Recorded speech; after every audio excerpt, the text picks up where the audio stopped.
Tonight, as the world outside slowly quiets and the last lights fade beyond the window, imagine yourself standing beside a still pond hidden deep in the countryside.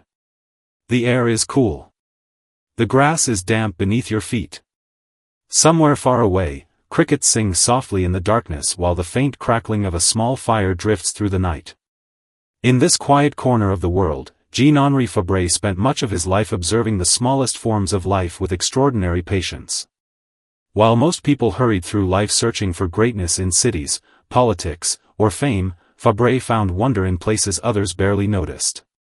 A beetle crawling through the dirt. A dragonfly resting on the surface of the water. Tiny ripples spreading beneath moonlight. To him, these small and fragile moments carried the hidden rhythm of the entire natural world.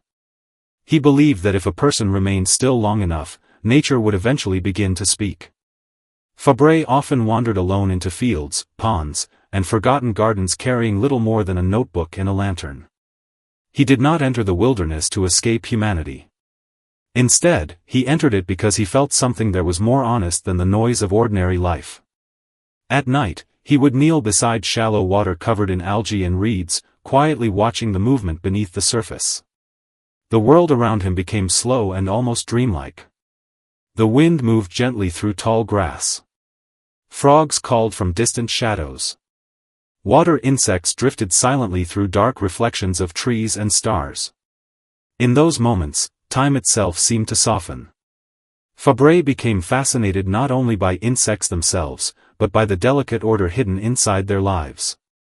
He watched how they hunted, how they protected themselves, how they waited patiently through seasons of rain and cold. Every tiny creature seemed to follow a quiet law older than human civilization. The more carefully he observed them, the calmer he became. There were nights when he sat completely motionless for hours, waiting for a single moment to appear. Sometimes it was the slow emergence of an insect from the water. Sometimes it was the trembling movement of wings drying beneath moonlight. To many people, these moments would have seemed insignificant. But to Fabre, they revealed something sacred about existence itself. He understood that nature never rushed. In a noisy world driven by ambition and urgency, the pond taught him another way to live. The insects did not worry about tomorrow. The water did not struggle against the moonlight. Everything moved according to its own quiet rhythm. Over time, the wilderness changed him. The loneliness that once felt heavy slowly transformed into peace. The silence no longer frightened him. Instead, it became a kind of shelter. Sitting beside the pond late at night, listening to the soft breathing of the natural world, Fabre began to feel as though he belonged to something much larger than himself. His small home, which he called the Harmas, became a sanctuary for both observation and reflection. The house itself was simple, surrounded by dry fields, trees, and wild plants.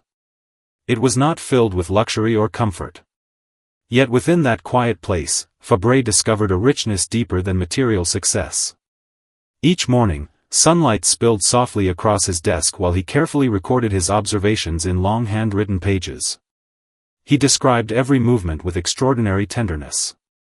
The careful steps of beetles across stone. The shimmering surface of pond water after rain. The sound of cicadas vibrating through the summer air. Reading his words now feels less like studying science and more like entering a peaceful dream. What made Fabre unique was not only his intelligence, but his ability to remain endlessly attentive to small things. Insects were never objects to him. They were living beings carrying stories, instincts, struggles, and quiet beauty. He approached them with humility, almost as though he were being allowed into a hidden world very few humans ever noticed. Even as he grew older and his eyesight weakened, he continued returning to the pond and the fields.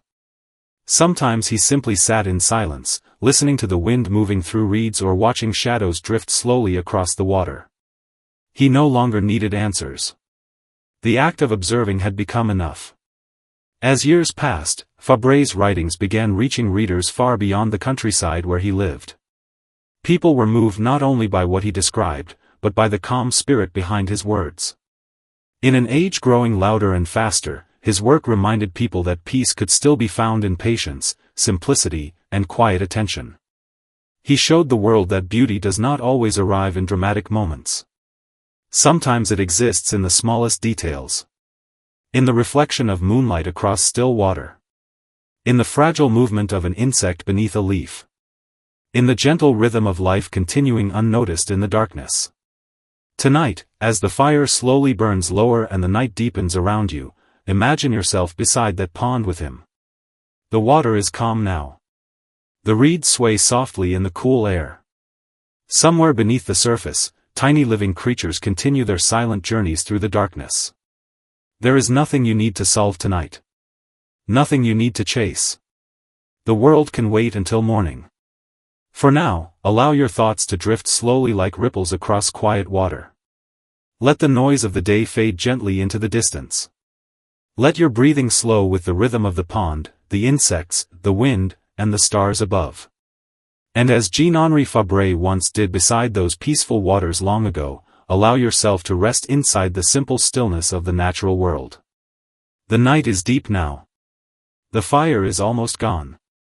And somewhere beyond the darkness, the quiet pond continues breathing beneath the moonlight, waiting patiently for sleep to finally carry you away.